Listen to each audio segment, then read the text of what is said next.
Hello anh em nha. Nay mình lên cho anh em cái mẫu nắp CNC chạy 3D hại dành cho cái nắp đầu tròn lớn quay rim. Mà nắp này là nắp CNC 3D có 7 nhớt, dành cho xe xăng cơ và FI luôn nha anh em. Đây là cái nắp dành cho xe xăng cơ nè, cái nắp này dành cho xe FI nè. Đó, nắp này có 7 nhớt nha anh em. Đó. Đây, chạy 3D siêu đẹp. Và đợt này là mình xài hai cái con ốc mà bắt vô để gắn ống hơi, là mình xài ốc inox 304 luôn nha.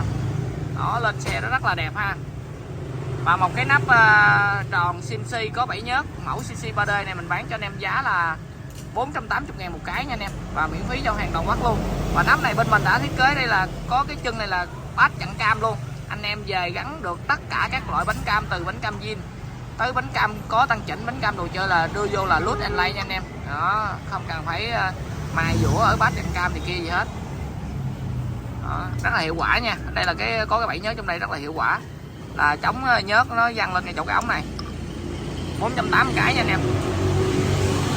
Đây, còn đây là cái nắp dành cho xe xăng cơ, nắp tròn lớn, đầu bò nắp tròn lớn nha anh em, nắp tròn bánh cam 32 á. Rồi anh em nào cần xài cứ alo mình nha.